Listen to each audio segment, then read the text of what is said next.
All right, here we are again. So let's get cracking.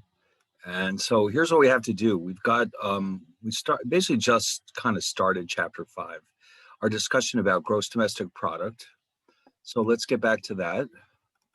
And I do have a video that we can look at.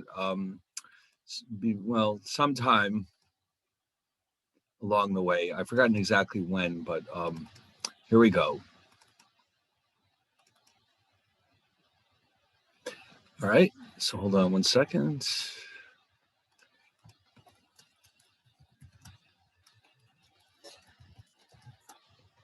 All right. So just a quick reminder, what is GDP?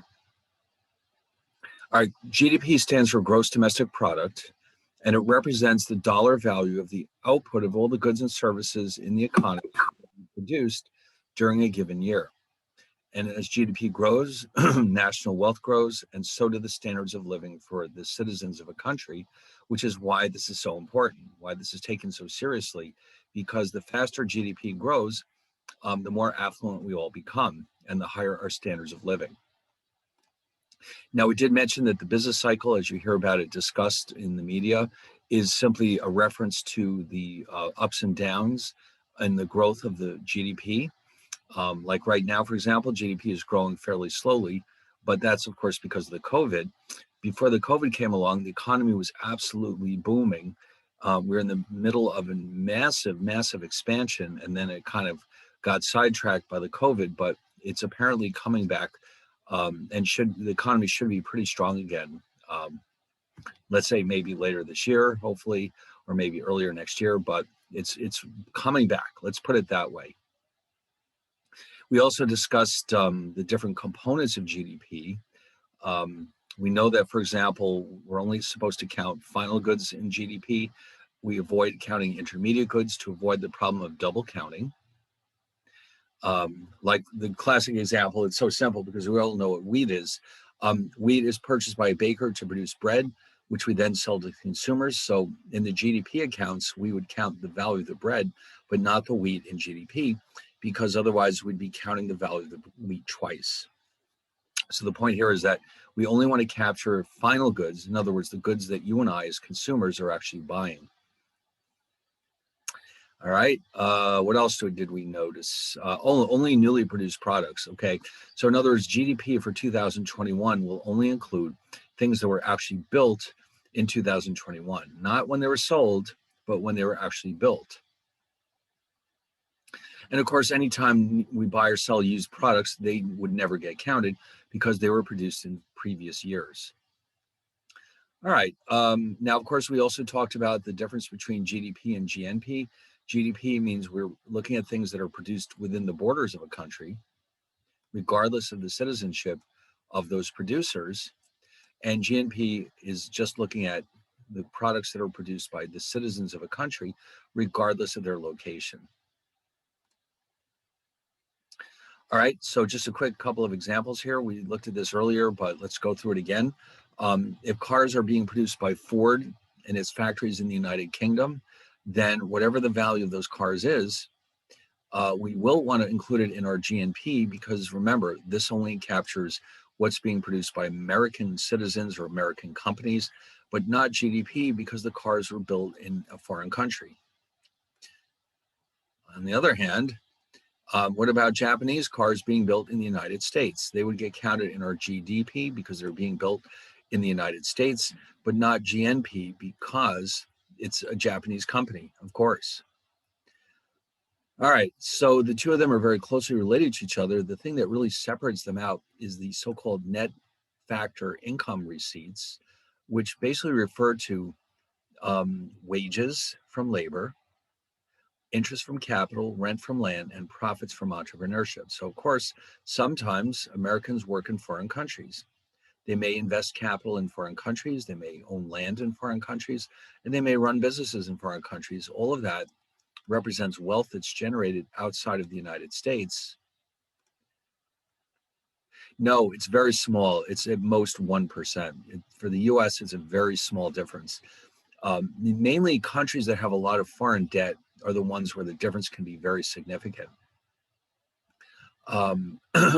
In fact, I think that when we looked at the examples, somewhere along the way here, we had a printout of US GDP, which if I haven't already posted it, I will do so today.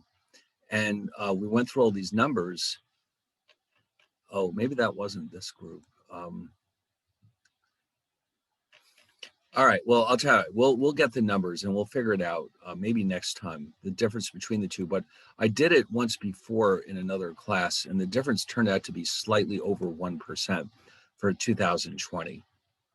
All right, this one doesn't really have the information we need. It doesn't have the income receipts. For that, we'd have to go back to this Bureau of Economic Analysis website and get that table too. But yes, it's a very small amount for the US, I mean. Okay. Anyway, so now none of these items, if you're working in a foreign country, the value of what you're producing will not get counted in GDP because it's not happening in the United States, but it will get counted in NP. Same thing with the interest earned from renting out capital to foreigners, rent that you earn from land that you hold in foreign countries, and certainly profits from owning businesses in foreign countries. All of this represents wealth that was generated in a foreign country. So while it will count in GNP, because we're Americans, it will not get counted in GDP. So that's what really separates the two. Now, keep in mind too, we're only looking at net receipts, the difference between what we earn from foreign countries and what foreigners earn in the United States. Because of course, we know that this cuts both ways. Foreigners work in the US and they earn wages. They may earn interest by renting out capital in the United States. They may own land in the US and they receive rents from that. And of course, there's a lot of foreign businesses operating in the United States and they will generate profits for those countries, not for the US. So what we're really aiming for here is to capture the net difference between the two. All right, so when we add that together, we end up with GNP rather than GDP. So in other words, all those net factor income receipts are added on. And these, by the way, can be negative. I just want to mention, if foreigners earn more income in the US than we earn abroad, this number can be negative. And so that's one of the reasons why, in the US at least, the difference between the two is pretty small, because this number tends to be close to zero. In an average year, the income that we receive from foreign countries tends to be balanced out by how much we pay to foreigners. And so that's why the difference is so small. Now, we did mention that there's a second way of counting GDP. Up to this point, we've been looking only at expenditures. Okay, in other words, if I buy a car for $20,000, that's what gets counted in GDP using the expenditures approach. How much did I spend for this product? The logic being that I'm not going to pay more for a product than it's worth. And so therefore, the dollar price of these goods represents what it's worth to consumers. And that's how we can measure the actual value of our output. But if I buy a car, of course, I'm generating incomes for the people who built the car. And so theoretically, the two should exactly match each other. All right. Now, having said that, it usually turns out that there's a gap between the two, and that's partially because of the way the numbers are gathered. Unlike most countries, which may have a single statistical agency, you typically see in the US, many of these numbers that we're looking at are gathered by different parts of the government. For example, the Bureau of Economic Analysis is responsible for measuring GDP. The Bureau of Labor Statistics takes care of unemployment. And so you're going to get these different agencies gathering up information, possibly from different sources. And so because of that, the measurement from expenditures and incomes may not match each other. In fact, they often do not. And that is a problem. And then on top of that, the incomes approach is a lot more complicated than the expenditures approach. And again, theoretically, they should mean the same thing, but it usually ends up not working out quite that well. So, for example, now we know the components of GDP. This is the expenditures approach, and we have the four basic categories, which we're all familiar with. The only one that can be negative is net exports, because This represents the difference between how much we sell to foreigners and how much we buy from them. And we've already looked at some graphs to show us that our net exports or trade balance tends to be negative. And not just slightly negative, but extremely negative. Okay, in fact, I think we went and looked at Fred for this. Let's check this out again.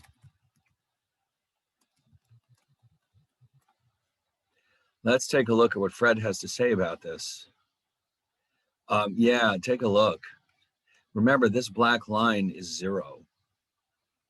They don't even bother to show the surplus area because we don't have one. And look how far this goes back. This graph goes back to January of 92. And if you notice, the deficit is getting bigger and bigger and bigger. And the only time it tends to improve is during a financial crisis. Like right here, the credit crisis of 2008 and 9. And back here, the recession from 2001 through 2. There tends to be a small improvement because people can't afford to buy a lot of products. And then once the recession is over, we're right back where we started from. Look at this. That actually represents $666 billion, which, you know, even for the US, that's a lot of money for a single year. So this goes on and on and on, year in and year out. So you can imagine we owe an awful lot of money to foreigners. Now, having said that, net income receipts refer only to not physical goods and services, but to the rewards or the return to factors like wages for labor, interest on capital, rent for land, and profits for entrepreneurship, as opposed to physical goods and services. The net exports only focus on the actual final products, whereas the net income receipts are referring to income that are generated when we produce these goods and services. Okay, so that's how they're different from each other. All right, anyway, so you can see, and there you go. Now, luckily for us though, foreigners, I mean, imagine yourself going to a retail store like Macy's. You go there in January, and every year they have this massive sale on furniture. I don't know why January or whatever they do, but they do it every year. Now, when they get you in the door, now you know perfectly well that their biggest profit comes from selling you merchandise. They want you to buy furniture, for example. How do they convince you to do that? Why buy it from Macy's and not somebody else? Why buy it now instead of waiting another year?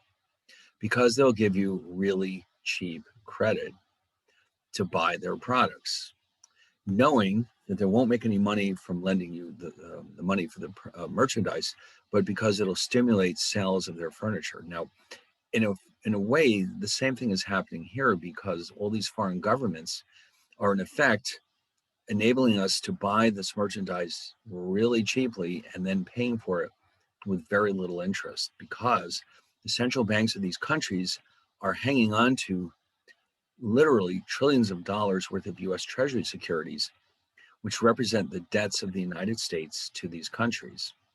For example, the Central Bank of Japan and China each hold over $1 trillion worth of US Treasuries, and that represents debts that we have to those countries.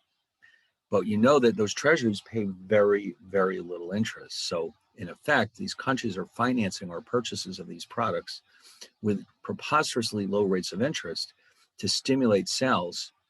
And that's one of the reasons why this is happening. It's not unlike having a big sale at Macy's in January. We go there because the stuff is not only on sale, but we're getting extremely cheap financing. And as long as that continues, we're going to continue to buy these products because, let's face it, they're giving us these products for, you know, relatively good prices in addition to the cheap financing. Now, the thinking, though, is that as these countries become more affluent through trade, they'll be able to afford to buy more and more American products, and down the road, the deficits will start to shrink and eventually we'll be back in balance again. As that happens, okay, but it's going to take a while. In the meantime, this is what we see year in and year out. All right, anyway, so that means net exports for the US are typically negative, which does drag down the size of our GDP. But having said that, it's not a huge percentage of total GDP. In other words, net exports usually account for no more than 10 to 12% of the entire economy. This is the big one right here. Consumer spending, about 2/3 of the total. All right, this is about 15, this is about 20, 25, and the rest is coming from here. So for another country, most countries, in fact, especially in Western Europe, or even a lot of the Southeast Asian countries, the percentage of GDP that comes from trade is much, much higher than for the United States. In fact, we might be able to find a chart somewhere. Let's see if it's out there. Percentage of GDP from trade by country. Who knows? Somebody may have put one of these together for us. Oh, here we go. Look at these numbers.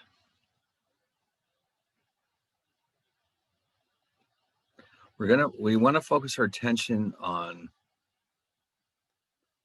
they've got them listed separately, exports and imports, but let's look at the last column. Jesus, let's see if I can make this visible. So this is the percentage of trade to their GDP. Now the United States is, where are we? Look at all those countries. There's the UK, they're at about 62%.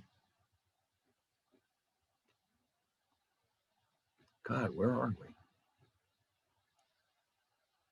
There we are, 26. It's higher than I thought. 26.6% of our economy is accounted for by net exports. Whereas, look at some of these other countries. Let's go more to the top.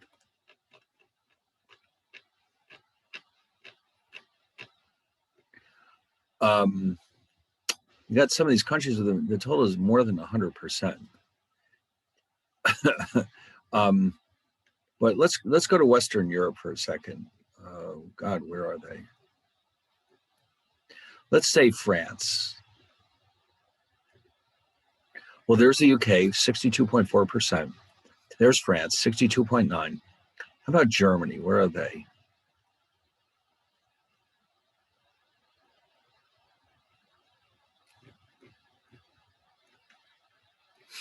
Oh man, where are they? I wonder if there's any way I can rearrange this alphabetically. Oh, yes, there is, as a matter of fact. All right, that helps. So here we go. Germany, we're looking at 86.9. Oh my God. So for these countries, trade is really serious business because it represents such a large percentage of their GDP. And so to them, trade deficits would be a disaster because that's where they're getting their money from. So for the US, it's like, what's the big deal? And of course, it also explains why fluctuations in exchange rates, which we'll discuss at some other point, have such a major impact on these economies. Now, if you look at some of these Asian countries, like let's try Singapore.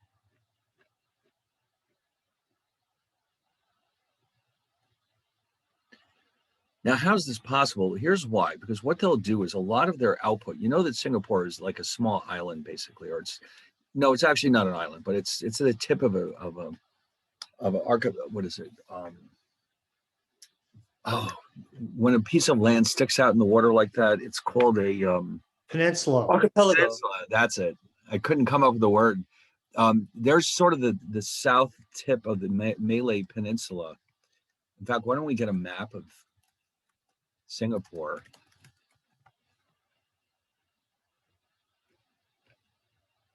Oh, that's too tight. I want to see. Oh boy.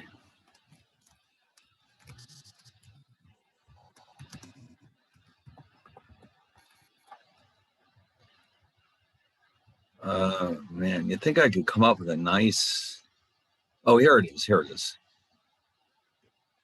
What happened? I thought it would get bigger. Here we go. So you can see all of this. We have Thailand, which comes, this is Malaysia. And then way down at the bottom, it's just this little, it's really just a city. It's not even a country. This little tiny piece at the bottom is Singapore. Now, Singapore is one of the most affluent countries in the world. How do they do it? They have no resources, they have no land. What's going on down there? What they mainly do is they bring in imported inputs and then they turn them into exported products. In other words, they import a lot of intermediate goods and they convert them into final products. And so that's how their GDP can be more than 100% of their trade, because almost everything they produce is either coming in from imports and then being exported out again after they've added value to it. So countries like that, their numbers can actually be over 100% because of the way they're calculated. So basically, they're basically completely dependent on trade. Or how about Hong Kong? What would you expect that one to look like? Same thing, tiny little island, no resources, 375%, same thing. That's how they make their money.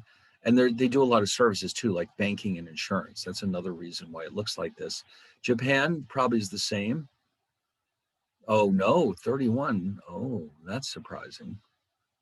I don't know how they get away with that, since they have hardly any resources either, although not nearly to the extent of Hong Kong and Singapore.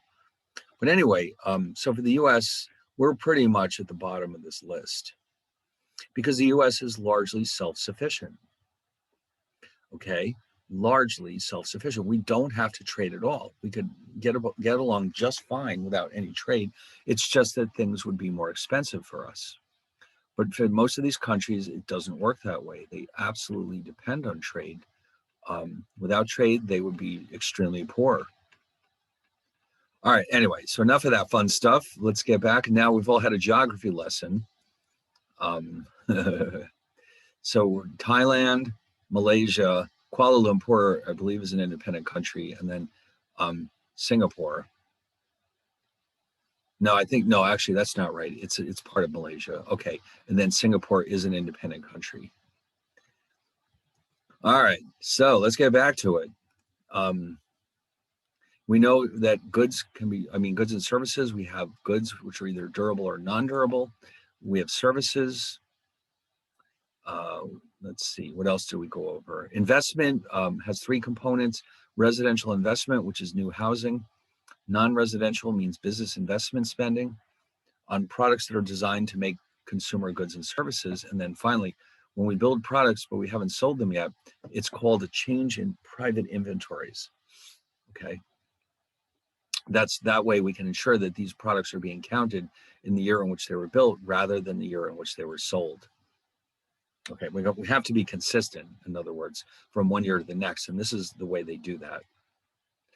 Government spending, we don't really have to spend too much time looking at it. We just have to note that we do not want to include transfer payments like Social Security checks, because then you're just counting the same money twice. When the recipients spend that money, it's going to get counted in GDP, so we don't want to count it again when the government sends them that check. So this refers exclusively to the actual purchase of goods and services. All right, like if the government decides to buy all new computers for the Pentagon, I guess that goes into the defense part.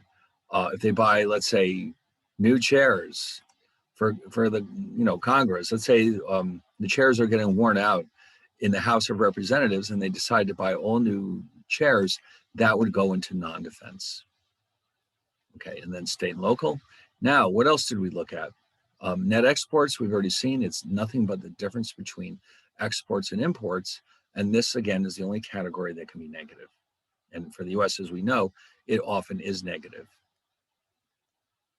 And anytime you want to look up any of this data, you can go right to Fred. Fred is run by the St. Louis Fed. We'll spend a lot of time looking at the Federal Reserve System later in the course.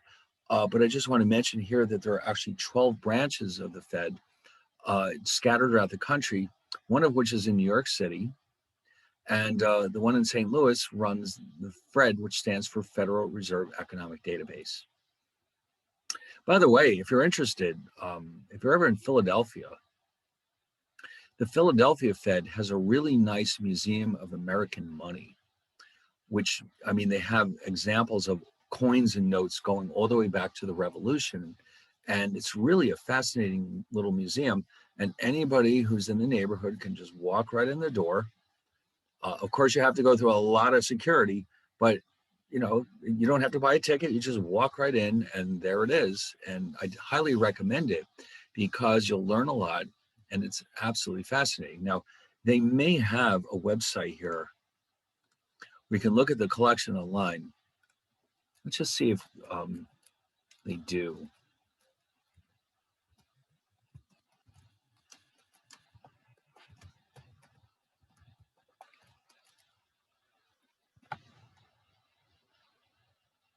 So they have a website. I'm just not sure if they have any cool pictures of the exhibits.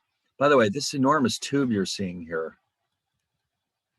Oh, for God's sake. Well, now you can't see it at all. What's in that big tube that's at least 30 feet up in the air? What's in there is shredded dollar bills. Okay. When dollar bills get worn out, the banks send them back to the Fed, who shreds them up, and then they issue new ones to take their place. What do they do with the old ones? Well, they turn them into cool sculptures. They also give them out as souvenirs to people who come to visit the Fed, and they give you these little plastic bags with shredded dollars, and it's pretty cool. So if that's if you always wanted one of those, you did. Okay, perfect. Was it Philadelphia or was it New York? I think it was in Philadelphia. It was. Okay. Did you get to see the money display? They showed us a lot of shredded money. I don't know if that's related. Oh, yeah, it's right there. Yeah. I guess they figured you were little kids and that's all you care about. But what they had in there that was fun was they had this little exhibit where they had all these dollars that some of them were counterfeit and some were not. And your challenge was to pick out the ones that were counterfeit and see which ones you got right. I thought that was kind of amusing. I would think little kids would enjoy that. But it's a cool building, and it's right there. You just walk right in the door practically. But I don't know if they have actual pictures here. It doesn't look like it. But I'll tell you what, if you want to see some of this stuff, the San Francisco Fed has one too, but they actually have pictures online of some of their collection.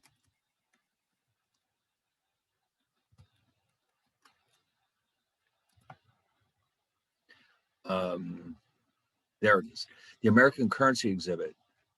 So now we're going to talk about this more later on in the course, but if you wanted to see some insanely cool items here, watch this.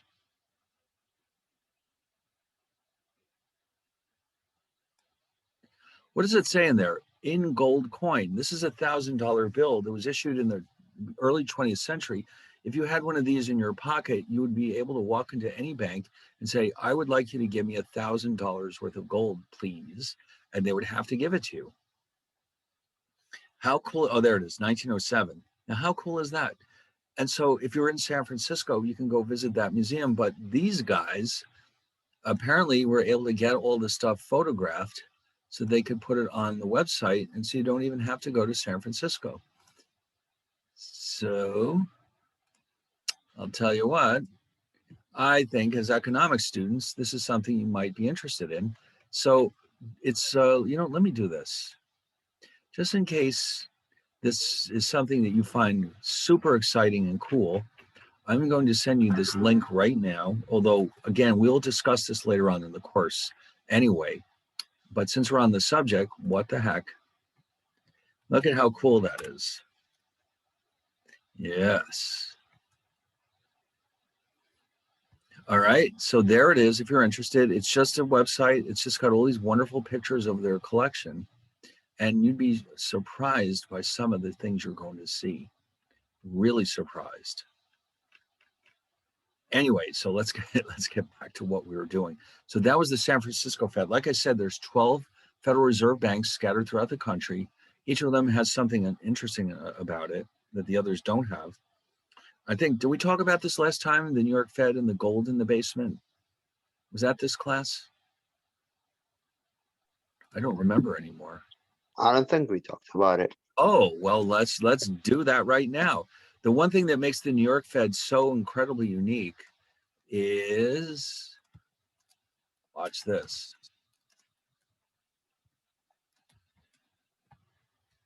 In their basement of the New York Fed, which the others don't have, they have approximately, let's see if there's any more pictures. $350 billion worth of gold in these lockers that belong to foreign countries. Okay, so here you can really see it a little better. The gold bars are stacked to the ceiling in these lockers, and all of this gold belongs to foreign countries. So if you're on a field trip to the Fed in New York, you can look at the gold. And this is not just any old gold. This is not industrial gold. This is monetary gold, which means it could be converted into coins, and it is extremely pure. And I mean extremely pure. And in fact, what's interesting about gold is that it's a very soft metal. And so soft that in order to maintain the structural stability of these bars, they have to mix into these bars trace amounts of either silver or platinum to keep the bar from collapsing, because that's exactly what would happen if they don't. So the color is slightly different than what you might get with industrial gold or jewelry, because it has those trace elements of other precious metals in there. And so now, of course, you're not allowed to touch them. Okay. It doesn't, it's not quite like that, but you're allowed to look at them, and you'll see $350 billion worth of gold all together in that one place. So you can imagine the security is pretty tight. So why is it down there? How did it get there? Why? And it's not even our money. What's going on? How did the gold get down there? Well, I'll tell you how it got there. I'll give you a hint first. Much of it was put there during World War II. So what does that tell you? It was put there for safekeeping. They obviously, a lot of these countries wanted to keep it away from the invading, let's say Germany or possibly Italy or Japan, from stealing their gold. And so it worked out pretty well. But then here's the surprising thing: when the war ended, nobody wanted their, well, most of them didn't want the gold back, because it's safe down here and it costs a lot of money to store it. That gives you an idea how secure this place really is. 90-ton steel cylinder set in a 140-ton steel and concrete frame protects the only entrance into the vault. And this thing survived all the disasters like Sandy and all the other things that went wrong. And it still sits there. So these other countries realize, we don't really need the gold. We're not really using it for anything. So they asked the Fed to keep it there. And the Fed said, sure, why not? And the funny thing is the Fed doesn't even charge them a fee for this. They're doing it as a service. So there it is, and it just stays there. Now, if anybody wants their gold back, of course they can ask for it, but it happens very infrequently, apparently. So that to me is like the coolest of the Federal Reserve banks, the New York Fed, and that's because of the gold. Wow. Under normal conditions, we might have been able to arrange a field trip to go down there, but obviously with the COVID, nothing's normal now. That would have been fun, I think, to go down there. But sadly enough, we can't. All right. So, that's what got us started talking about the Fed. Yes. Okay. So every Federal Reserve Bank has its own unique, cool things about it. Fred is at the St. Louis Fed. Gold is at the New York Fed, and San Francisco, and I think Chicago may have one too. Let's double check that for a second.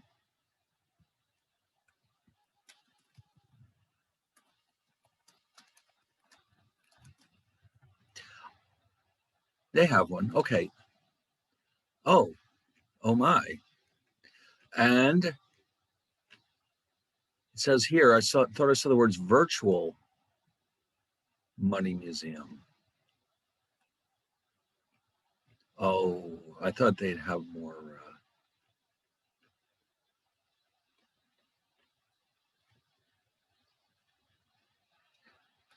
Okay, maybe they don't.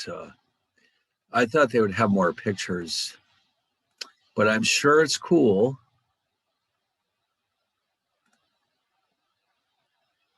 Yeah, there you go. You see that? This is what I mean. They give you little bags of the shredded, and they'll tell you, oh, look, there's $100 worth of shredded money in this bag.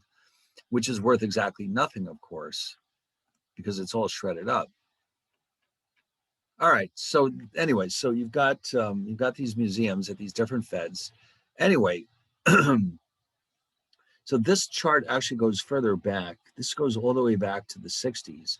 You can see, you look hard. If you look hard, you can see somewhere along the way, we actually may have had a surplus along the way. Look at that. Not recently, that's for sure. All right. Well, anyway, net exports, as you can imagine, are highly sensitive to the strength of the dollar because a strong dollar has the paradoxical effect of making our exports very expensive in foreign countries, which makes it less attractive and it makes it less likely that foreigners will buy our products. But at the same time, though, it means our prices in the United States for imports are cheaper. So the stronger the dollar is, the worse our trade deficits will be, because it's much more expensive for foreigners to buy our products. But as American consumers, we benefit because all those imported goods are cheaper. And so naturally, that means we buy more of them. Of course we do. Partially because we have no idea what goods are imports and which ones are not. And partially because, let's face it, as consumers, what we're really worried about is the price. That's our number one concern. If I want this product, I need to know how much it costs. Now, at the same time, though, if our dollar depreciates, everything works backwards. Foreigners find it cheaper to buy our products. We find it more expensive to buy imports, and the trade balance will benefit. So it's kind of sounds like a paradox. The strong dollar is actually partially, at least, responsible for the fact that we have these enormous deficits.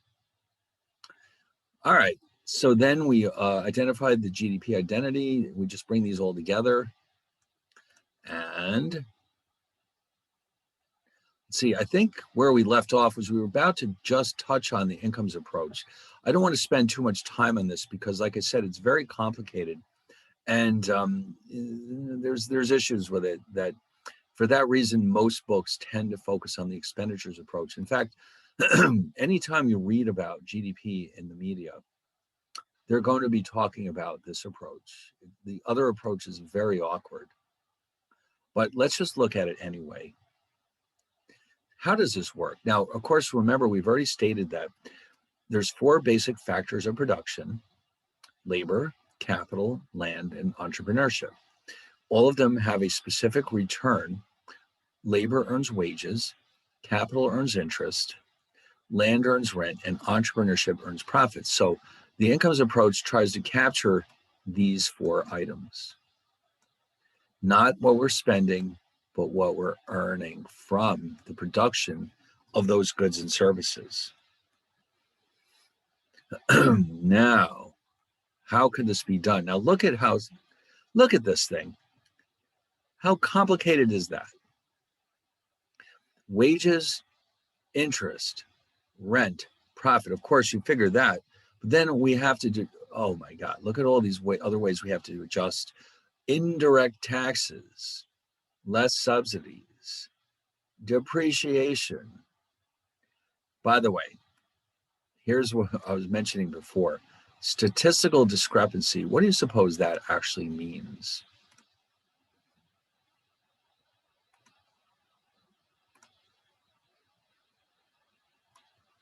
Maybe like rounding. It does mean there's a mistake of some kind. In other words, because of the way the data is gathered, there often can be mistakes. And the statistical discrepancy just represents all the collective mistakes that are made. Because what this does is it ensures that GDP measured by the expenditures approach will match up with the incomes approach. So if the gap between them is, let's say, $100 billion, well, then that's our statistical discrepancy, because theoretically the two have to match. And the logic here is that if they don't match, it must be because we have measured something incorrectly, or else we weren't not able to gather the correct information. So we'll throw that in there, and before you know it, we have our GDP measure. Now, I don't know about you, but that makes me a little concerned about the accuracy of this approach. That's, I think, why we typically try to not use this approach as much as the other one.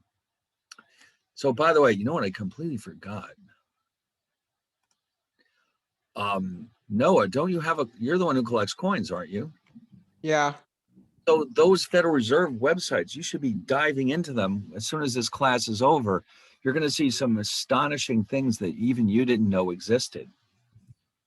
So you wait and see. Did I send you the link? I think I did. I think so. Well, you're going to have, when we're done, your job is to look at this thing and go through and explore it in great detail. I think you'll be amazed by what you see. All right. I'm sure that no matter how extensive your collection is, you're going to find things. It actually disappeared from the chat because I had had to leave because my Zoom was having issues and come back in, so it's disappeared. No. All right. Well, I'm going to send it again. If there's one person in that room who really needs to know this, it's you. All right. Thanks. There? Yeah, I got it. Okay, perfect. So here it is, the American Currency Exhibit, the San Francisco Fed. If you go through this, it's not necessarily broken up by coins and notes, but they have it broken up by historical time frames. But it's all there, and be prepared to be amazed. Okay. All right. Anyway, so let's get back to it. So yeah, you can see why this approach is maybe not quite as useful as the expenditures approach. And man, so look what they have to do here. Look at this disaster. They have to take these factor prices and convert them into market prices. Then they calculate what's called net domestic product, and they have to turn it into, oh my God.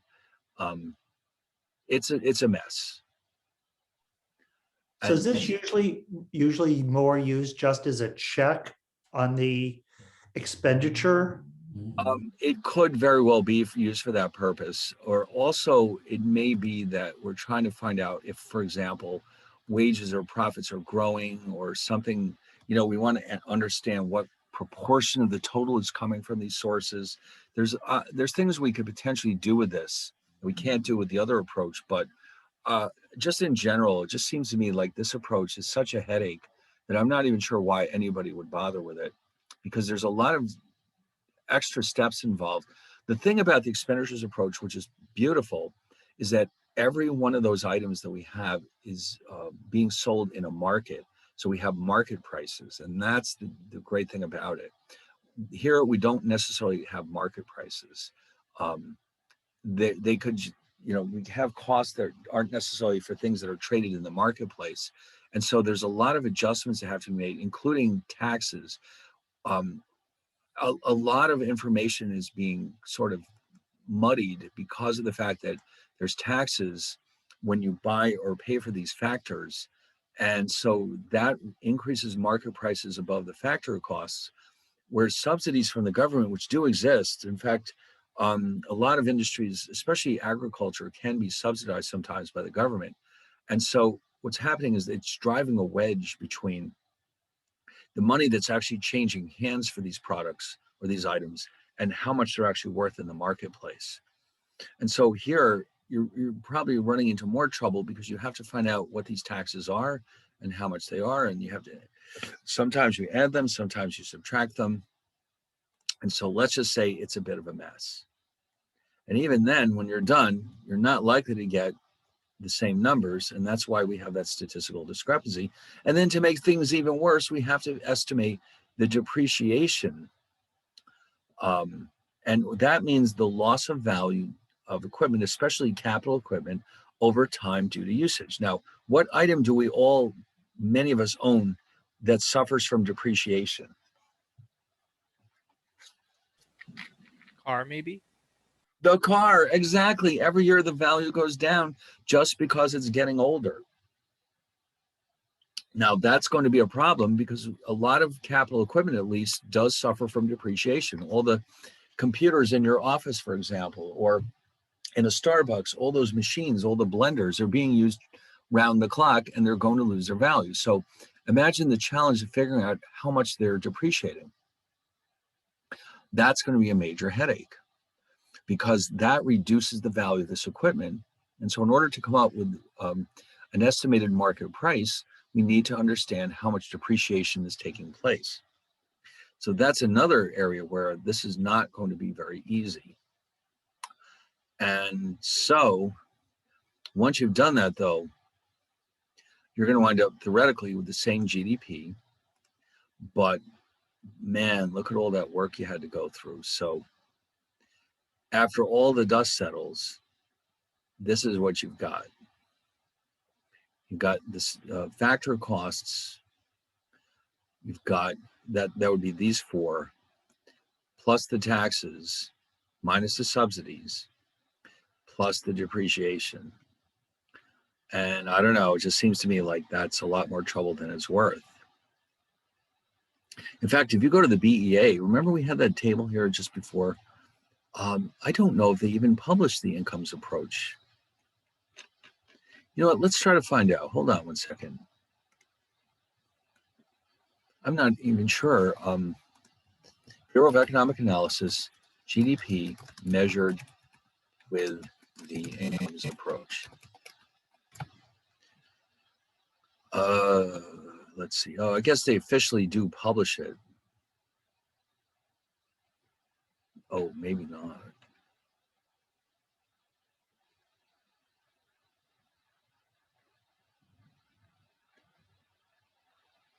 They mentioned it.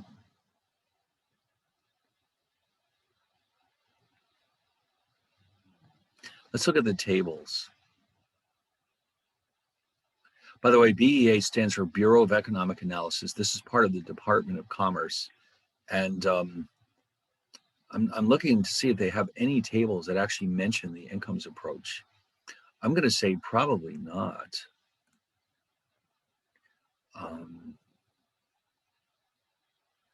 Let's see what they've got.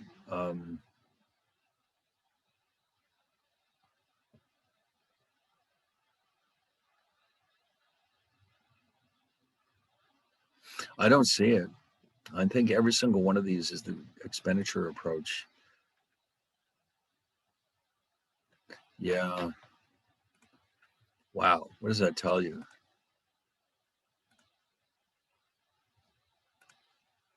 No, they're all expenditures. How do you like that? I mean, I'm sure you could find out, but this is not, I guess they figured nobody is really that interested. So, you know, I'm sure that they have other tables you could find if you're really determined, but the standard approach is the expenditures approach. All right. So then if you want to use this approach, yeah, so this is what you end up with, and the two are equal, but that's because they're forced to be there by the statistical discrepancy. All right, now with all that being said, we're going to introduce a very important concept now. And it turns out this applies all across the board in economics.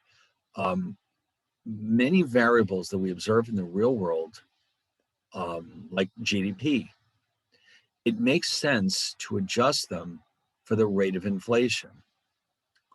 So in economics, we have two basic ways of measuring essentially everything that we observe in the real world.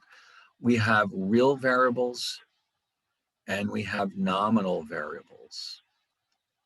And GDP is the classic example of this. So what exactly do we mean by real and what do we mean by nominal? Well, nominal, all right, well, here it is. Nominal GDP, nominal anything for that matter, is measured in what we're going to call current dollars. Okay, so in other words, the 2021 GDP measured nominal is measured in 2021 dollars, which means that it has not been adjusted for inflation. So that probably is a hint as to what we mean by real. Okay, real then is measured in what we're going to call constant dollars, which means that it is adjusted for inflation.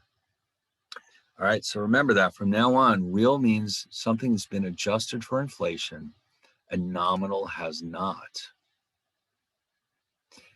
which means that the values you observe in the marketplace are nominal measures. Like, for example, if you go to the bank and they tell you they'll pay you 2% for some deposit or other, that's a nominal variable because that is not adjusted for inflation.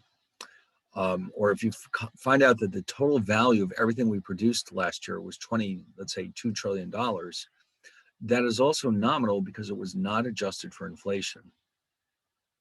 So adjusting for inflation is kind of a tricky thing to do properly, but we have to try because in many cases, the real version is actually the more meaningful one.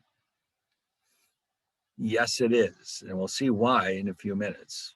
Okay, so in other words, especially GDP, when the government tells us how much GDP is growing, they're actually talking about real GDP, not nominal. All right, so keep that in mind. A lot of variables that you hear about on a daily basis are being measured in real terms. Okay, so this is one of those cases. Unless they specifically tell you that it's nominal, they're probably referring to real. Now, how do we do this? How do we make this adjustment? Oh, here's an example. Suppose we have a tiny little island economy that only makes two things, wine and cheese, all right? So here's a disclaimer. On this island, let's just say the United States, you have to be 21 to have wine, okay? But let's say on this island, you only have to be 18. So if we had a class trip to this island, you could all enjoy the wine and cheese, but not in the US, of course. Anyway, so let's assume that this table, what I'm about to show you, shows the prices and the quantities of the wine and cheese that were produced in these 2 consecutive years. All right, so look at that. Now, so in 2019, we have a price and a quantity, and in 2020, we have a price and a quantity. These are the prices of the wine in the 2 years, these are the quantities, and the same thing down here for the cheese. All right, I'll give you a minute to make a note of that, and then we're going to do some calculations here.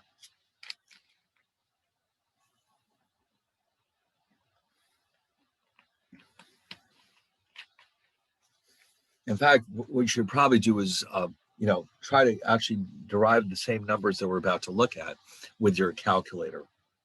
All right, so I'll leave that there for a minute so you can write it all down, or else take a screenshot.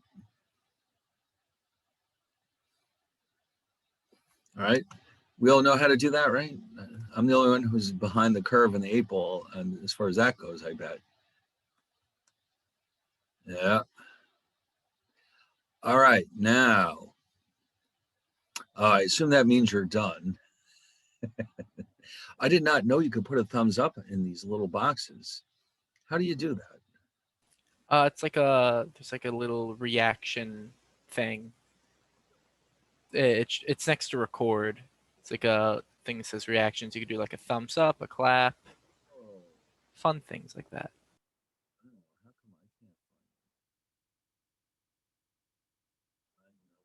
All right, well, all right, let's just say that everyone except me knows how to do that. That's right. I won't clap for you.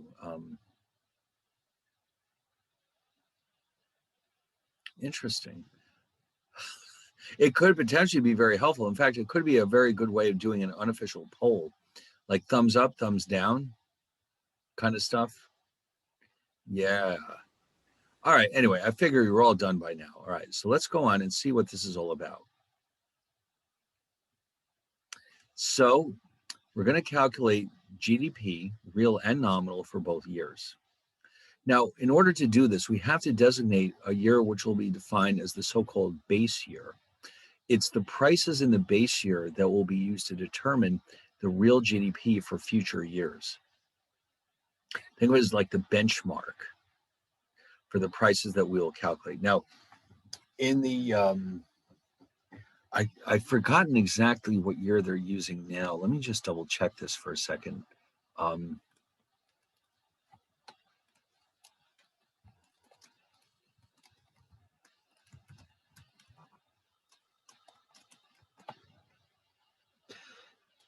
Okay, according to this, real GDP is being, oh, no. I wanted to know what year the government is using. 2011 to 12. Oh, no, that's not the United States, sorry. Oh my God. I better specify that I mean BEA base year for GDP.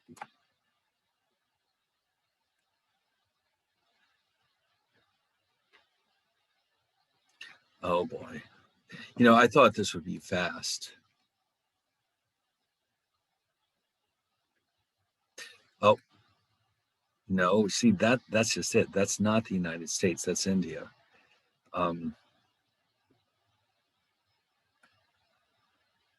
I'm sure that they have an article in here.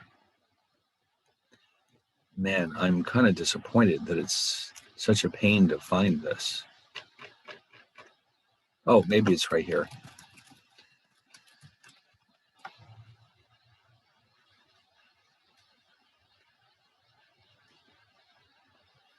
All right. Jesus, because they do change it every so often. You know what? All right, this is obviously ridiculous. I'll look it up for you later on. But in our example, let's say 2019 is the base year. So this is how we're going to do this. The nominal GDP is as you can imagine, calculated with the current year prices and the current year quantities. Now, we always use the current quantities. What changes is between the two is what year's prices are we using. So with real GDP, we only use the base year prices, and nominal GDP, we use the current prices. So in other words, with real GDP, we're holding the prices constant. And why are we doing that? Because that way, if real GDP goes up, it's only because output went up. If nominal GDP goes up, it could be because output goes up, but it could also be due to inflation. All right, in fact, let me throw a separate chart slide in there for that. This is awfully important. If real GDP rises, it can only be the result of an increase in the output of goods and services, because we're holding prices constant. But if nominal GDP rises, it can be because of an increase in output,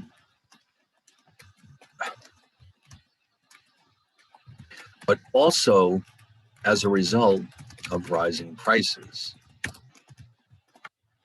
So you can see why this is so important. So for example, let me show you a quick example of this when we're ready.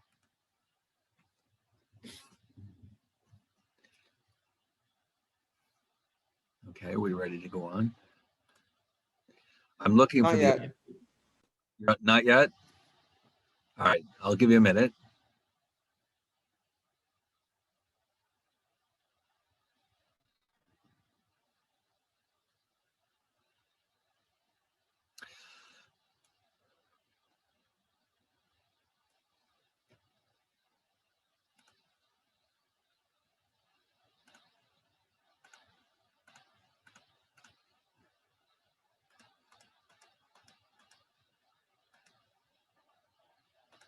All right, so like, let's say you read it let's say you went to our favorite website, which I think I showed you once before, CNBC.com, to find out what's going on in the markets.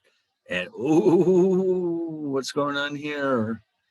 Oh, red across the board. We don't like that, do we? But let's just say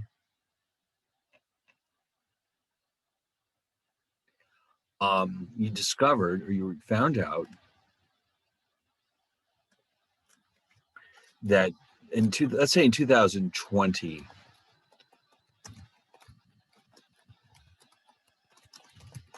increased by 2%. And that means compared with, of course, with 2019.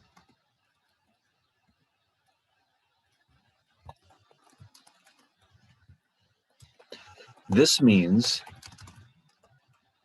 that the actual output of goods and services increased by 2%. I mean, end of story. But if I tell you that nominal GDP in 2020 increased by 3%, we can't tell how much of this is due to the increase in goods and services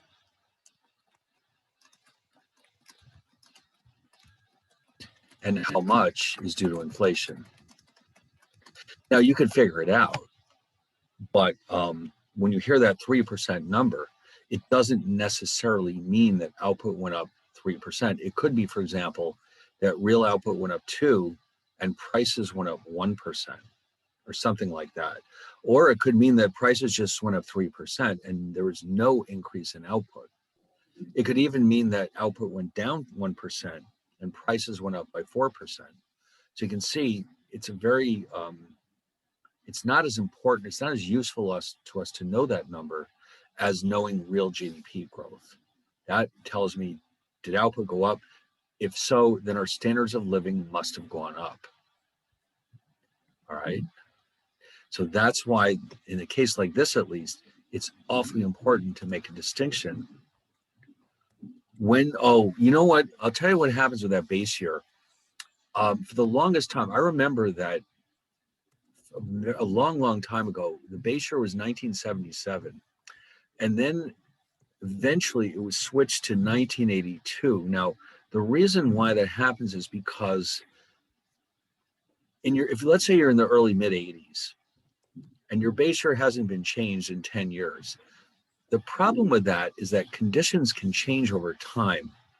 And in fact, what starts to happen is a lot of products are being developed that didn't exist in the base year. Yeah. That's a huge problem. And in fact, it'll be interesting to see how the government decides to deal with this, because you know that technology only keeps getting faster and faster. So let's say that it's, God, what year do you suppose the iPad was introduced? Or the iPhone? Does anyone have any idea? Maybe 2009. Yeah, about like 2000. All right. So let's say that the base year was 2005. Well, there's the problem. Every year going forward, you don't have any information about iPhones. So how do you know how much their price is going up? So you see, by changing the base year, we can incorporate more new products. And, let's face it, the quality of products changes too. Like a TV built in 1977 is not the same as a TV built in 1987, is it? So it's not just the new products, it's also the quality changes. So the base year does have to be adjusted every so often, just because conditions are changing. And after a while, if you don't change it, then you're starting to compare apples with oranges. And that's exactly what we don't want. So it's a challenging thing to decide how to do this properly. The government has an army of economists working at these different agencies to get all this stuff done correctly. I mean, can you imagine how much work must be involved actually gathering up all the information about US GDP? There's so much stuff going on. There's so much information to be processed. It makes you wonder, like, how do they get it done? And in fact, it's so, even with all the computers and all the rest, they need 3 months after this data is released to make sure that it is 100% accurate.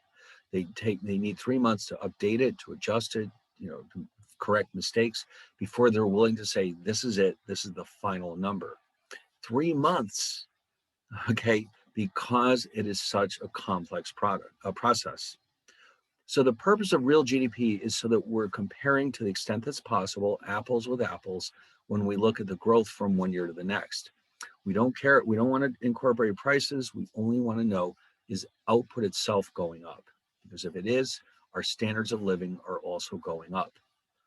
Now, in general, the goal is to have real GDP grow by 3% or so every year, maybe a little more, maybe a little less. which sounds like, no, that's not very fast, is it? But that turns out, that translates into a doubling of the economy every 25 years or so, which is roughly once every generation. So the target of the policymakers is to keep the growth rate to the extent that's possible in the neighborhood of 3% per year. Anything faster than that can trigger inflation, and anything slower than that can lead to higher unemployment. Okay, so that's what we sort of hope for.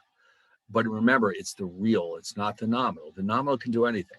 What we care about is the real, because that means output is actually growing. Does inflation get adjusted separately for different industries? No, but we do see, and we'll get to this in a later chapter, inflation, when it is measured, we sometimes correct for the two industries are energy and food, where inflation is very volatile. So you'll see they'll publish a number for the entire country, and then there'll be a separate index, which is for everything except energy and food. And it's referred to as the core CPI, core inflation, meaning everything else, because those two industries are so volatile that they feel the need to strip them out. And so what's left should reflect overall prices in the economy. But this is something we'll see in a later chapter. All right. So, man, there's so much fun stuff here. But what we're going to do is some actual calculations now. We're going to calculate real and nominal GDP for both years. And because there's only two goods, this is a tiny little country, this shouldn't take too long. All right. So, you know what? I don't think I can get the table back here. There's not that much room. I'd love it if we could have the table sitting right on top of this so you can see them all side by side. Hold on a second. I'll see what I can do. Oh boy, I don't know. Oh, maybe we can do it. Woohoo.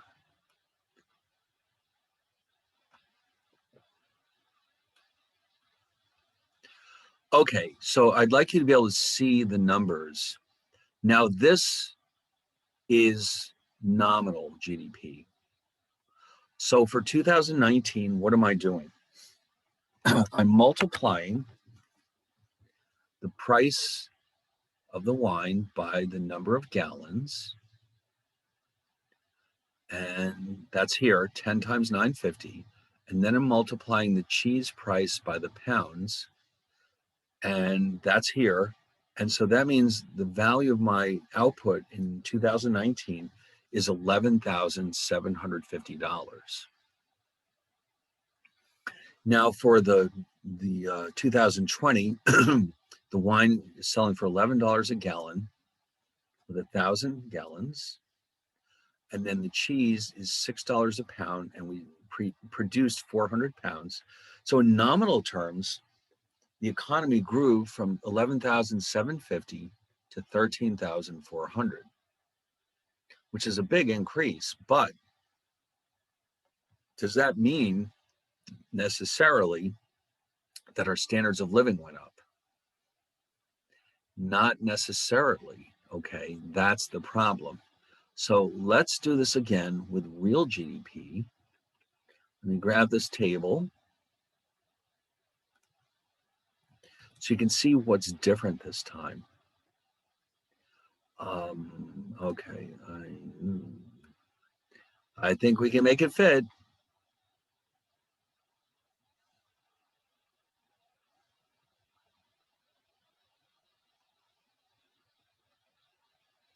So this time, in 2019, nothing changes. We're still using the 2019 price of wine and the number of gallons. We're still using cheese, $5 a pound, 450 pounds. It's the next year that things will be different. Okay, what's different? I'm going to use the 2020 quantities. Okay, so for wine, I've got 1,000. And for cheese, I have 400. But look what I'm doing with the prices. For the wine, I'm using the 2019 price. But with the 2020 quantity. And then the same thing for the cheese. I've got the 2020 quantity, but I've got the 2019 price. So that's where I'm doing, this is different now. So the 2020 real GDP uses the current quantities, but the base year prices. And so look how much lower the increase is. Before it went up to 13,400, now it only went up to 12,000.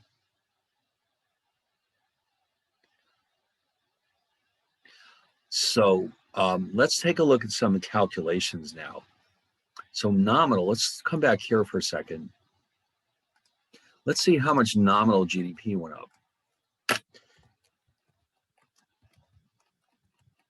So what we're going to do is put 2020 nominal GDP minus 2019 nominal GDP, all divided by 2019 nominal GDP. And that equals 13,400 minus 11,750. And that, let's get out the calculator.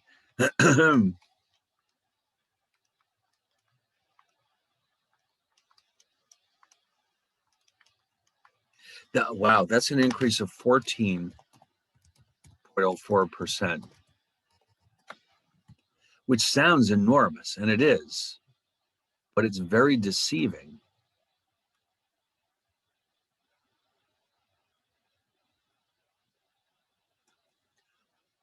So let's do the same thing for real GDP. All right, so it's the new, it's always, with a percentage change, it's always the new value minus the old value over the old value.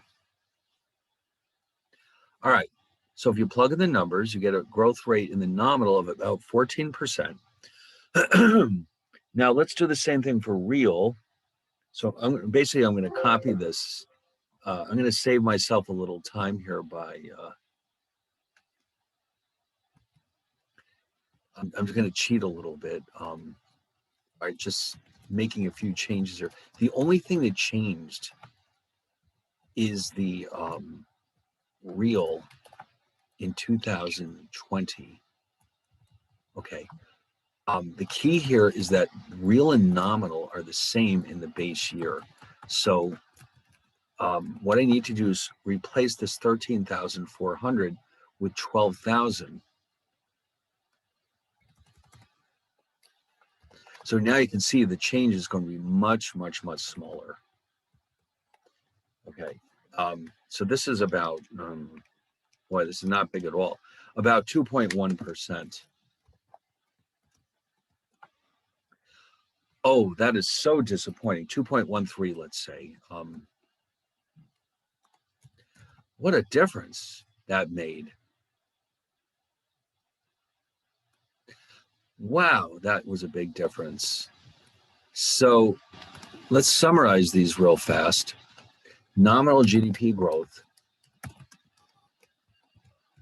14.04%. Real GDP growth is only 2.13%. So there's an implied inflation rate of about approximately, this is only approximately,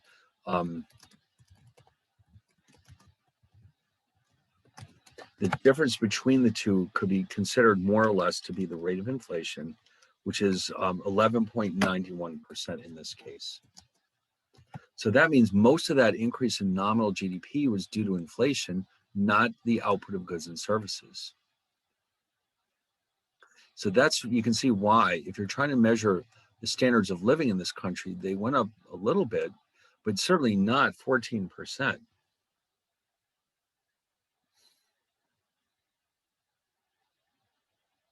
And then finally, just in case we didn't mention this, this is an important consequence of the way we do this. the real and nominal GDP are the same during the base year. In later years, nominal GDP is greater than real GDP as long as the inflation rate is positive. Okay? So as the years go by, the gap between them will grow. And so inflation is pushing up nominal faster than real. So in the later years, like 2020, then obviously nominal is higher than real. But in the base year, they're both the same because we're using the same prices. All right, well, that was a lot of details, wasn't it? So I think we have earned a video. All right, what do you say? A video, woohoo. Yes, I think it's time for a video. I think that was a lot of work and we're intellectually drained. Well, that's right, it happens. I get it, don't worry. Laptops have a way of dying on us at the worst possible time. So let me get this thing out. Now it should be listed in Blackboard, but I've got a list here too. And this one is about what we were just discussing, nominal versus real GDP. All right. Oh, that's not the right one. Videos, there we go.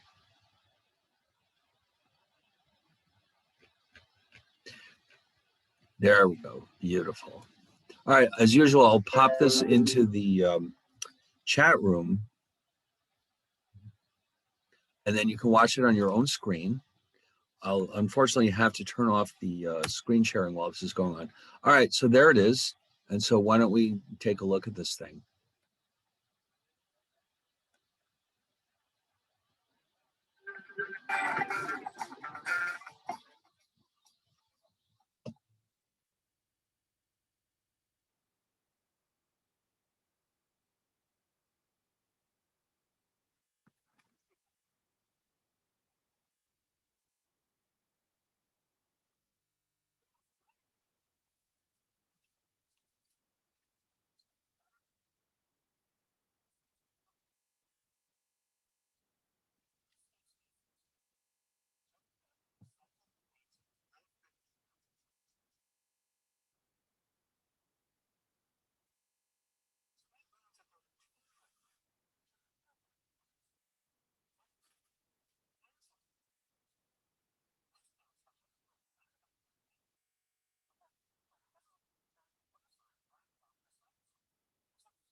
On paper, but it's a mirage, a nominal increase.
All right, are we pretty much all done watching it? Good. Yeah. Oh, those thumbs are so helpful. So I think you'll agree that they did a really nice job of tying together everything we were discussing. And it also gives you a sense of perspective as to how quickly standards of living have been growing since the early 50s. That's a lot of growth. I mean, really, even in real terms, 8 times what we had in the 50s. It's hard to imagine, but it's absolutely true. And so as long as the economy keeps chugging along, especially now with technology, who knows what's going to happen in the future? Oh, people in the future will be really well off compared to even us, where, so you can see just a small amount of growth can really make a big difference to standards of living. Now, what he was alluding to at the end was that the idea that sometimes GDP itself is an incomplete measure of our standards of living, and we'll discuss the reasons for that. But certainly you want it to be as high as possible. So why don't we save all that for next time on next Monday? Yeah, that's right. It's already Thursday. Wow. So for Monday, we'll carry on with this discussion, but then I think what comes next is inflation. No, unemployment is next. So we'll be looking at that after we're completely done with our discussion about GDP. And in the meantime, why don't we just knock it off for the day? And I'll see you all again next week. How does that sound? By the way, don't forget to visit that museum, the San Francisco Fed's website. Look at all the cool money that the U.S. has issued throughout the years. I think you'll enjoy it. All right, so I'll see you all next Thank time. you. Okay, you're welcome. Thank you. Have a great Thank weekend. you. Bye. Thank you, Professor. Thank See you you. later. You're welcome.